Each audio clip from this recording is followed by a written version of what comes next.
Hello and welcome back to the PhatPhish Guitar Studio, where today we're going to be taking a look at this. It's the Fame DCT-200 multi-way power supply. Now if you're running a pedal board or even a big sophisticated rack unit that's got a pedal drawer on it, you'll need some means of powering your effects pedals. I don't know anybody who uses batteries for them. It's just really not viable. Even if you're using rechargeable batteries, the fiddle factor of having to keep batteries charged and in the pedals, it's not worth it. You want some means of being able to power the pedals efficiently from the mains, and that's where units such as this comes into its own.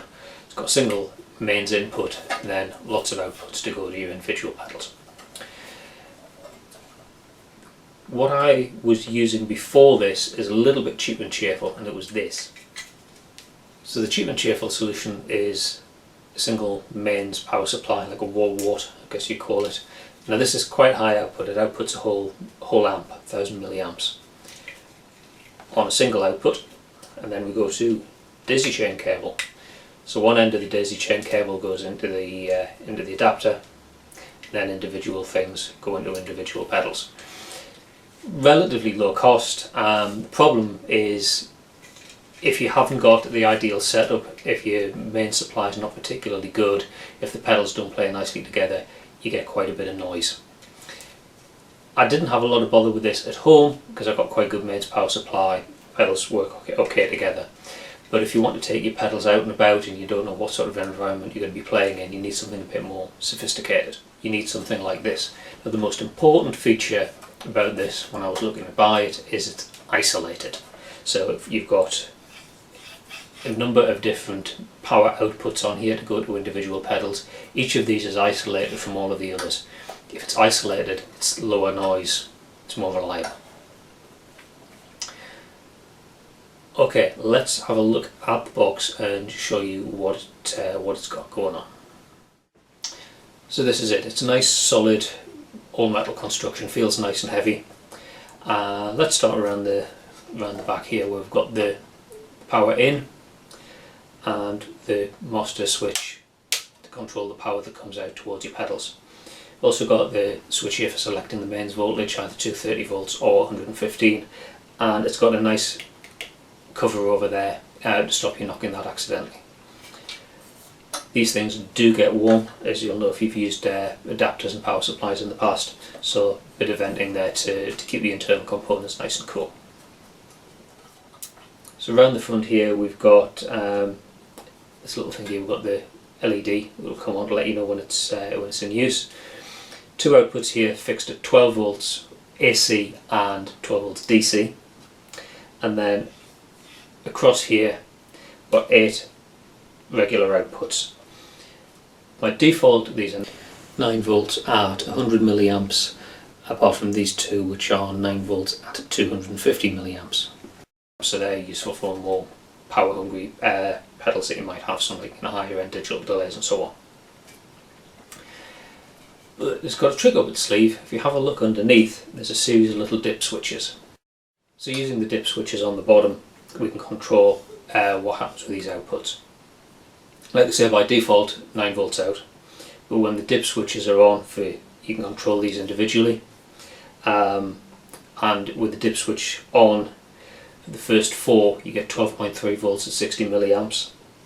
These two 14.5 or 12 volts at 50 or 200 milliamps, and these two here are adjustable by means of these little knobs between 4 volts and 9 volts at 100 milliamps. So that's quite useful if you're one of these purists who likes to emulate the sound of a pedal running with a slightly flat battery. You could turn it up to 9 volts, then back it off ever so slightly so it's running with slightly less than 9 volts.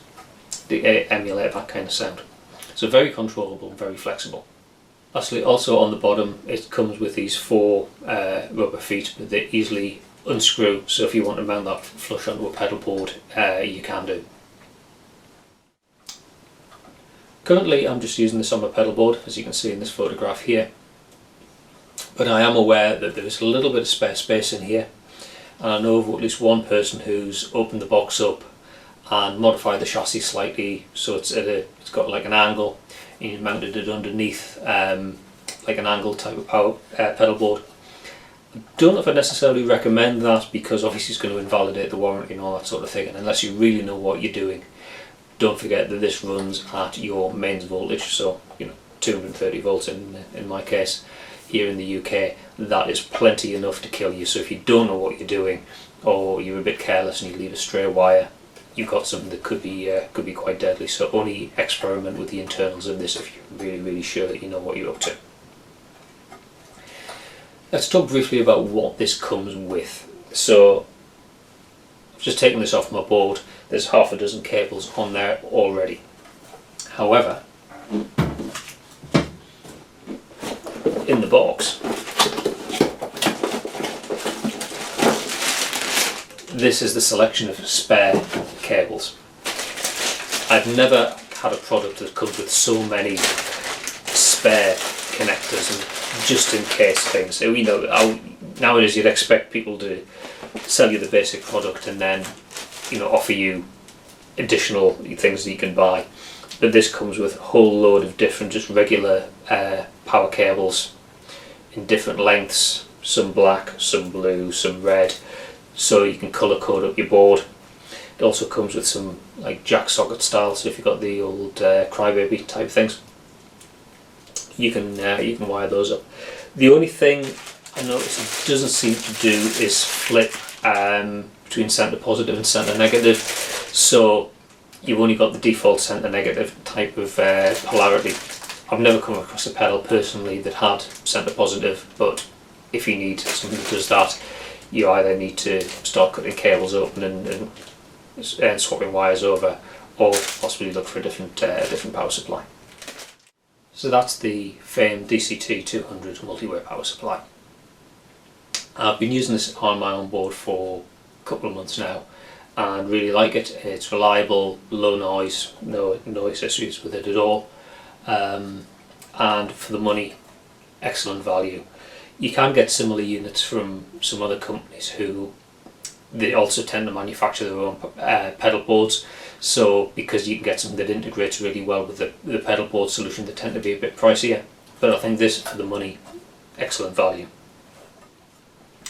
I hope you found that useful. If you want to ask me any other questions or suggest a topic for a future video, then go down there and you can fill in the form to ask me a question. If you subscribe to the PhatPhish Guitar Studio channel on YouTube, thanks very much for your subscription. If you're not, then please click on subscribe button down there. That's all for now. Thanks very much for watching, and I'll see you next time. Bye for now.